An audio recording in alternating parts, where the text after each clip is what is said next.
Assalamualaikum warahmatullahi wabarakatuh. Shalom, Om Swastiastu, Namo Buddhaya, Salam Kebajikan.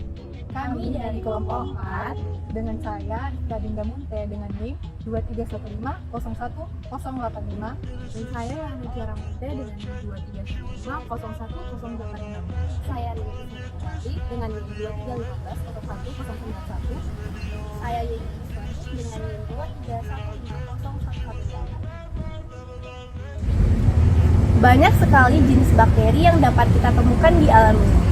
Nah, pada video ini kami akan membahas mengenai suatu bakteri yang sangat terkenal yang bernama Staphylococcus aureus. Selamat menyaksikan. Baiklah, pertama saya akan menjelaskan definisi dan klasifikasi Staphylococcus aureus. Staphylococcus aureus merupakan bakteri gram positif dan berbentuk kokus yang menghasilkan warna ungu pada pewarnaan gram. Warna ungu disebabkan karena bakteri mempertahankan warna pertama, yaitu kristal violet. Staphylococcus aureus adalah bakteri patogen oportunistik yang dapat ditemukan di permukaan kulit dan permukaan mukosa di beberapa organ manusia.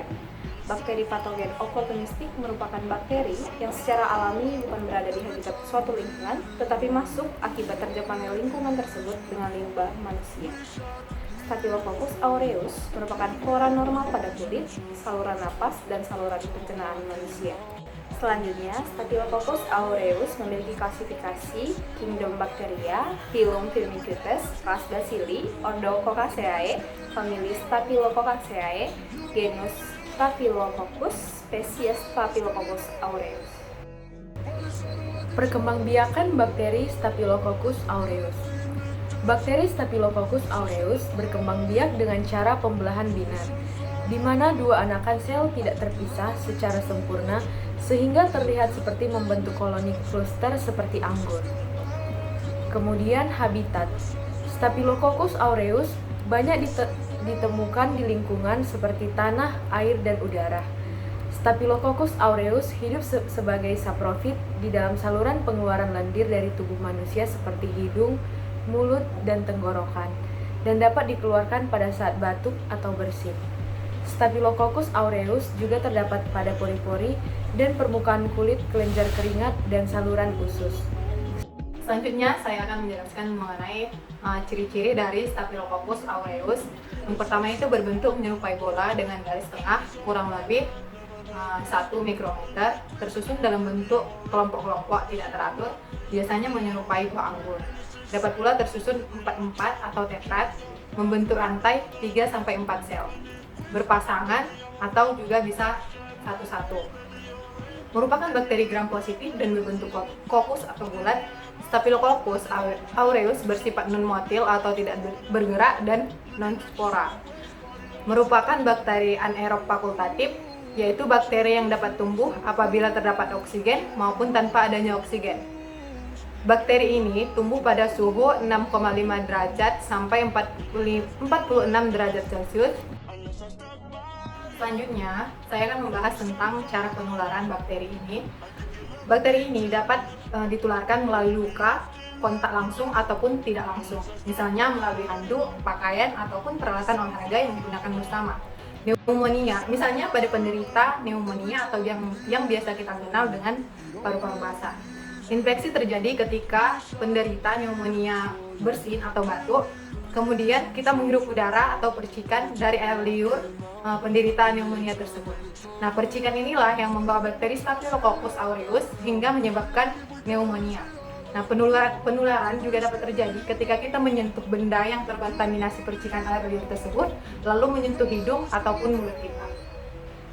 Setelah kita mengetahui apa itu bakteri Staphylococcus aureus, penting juga bagi kita untuk mengetahui apa saja kerugian yang disebabkan oleh bakteri ini. Infeksi dari bakteri Staphylococcus aureus dapat bervariasi, dari menimbulkan masalah kulit yang ringan hingga endokarditis. Kerugian yang pertama adalah infeksi kulit. Infeksi kulit ini dapat berupa bisul, impetigo, selulitis, dan Staphylococcal scalded skin syndrome. Yang kedua adalah keracunan makanan. Gejalanya bisa muncul dengan cepat, biasanya dalam beberapa jam setelah mengonsumsi makanan yang terkontaminasi. Lalu yang ketiga adalah bakteremia. Keracunan darah muncul saat bakteri aureus memasuki aliran darah seseorang. Demam dan tekanan darah rendah adalah tanda utama dari bakteremia. Lalu yang selanjutnya adalah toxic shock syndrome.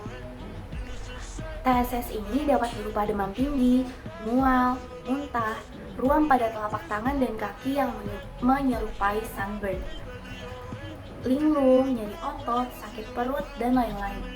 Lalu yang selanjutnya adalah septic arthritis. Bakteri seringkali menyerang lutut, namun bakteri ini juga dapat menyerang sendi lain seperti pergelangan kaki, pinggang, pergelangan tangan, siku, bahu, atau tulang belakang. Tentunya kita ingin terhindar dari bakteri Staphylococcus aureus. Nah, ada beberapa cara agar kita dapat terhindar dari bakteri ini. Yang pertama, memilih makanan yang sehat. Yang kedua, mengatur waktu agar tidak kelelahan. Yang ketiga, menghindari kontak dengan penderita. Yang keempat, mencuci tangan sebelum makan.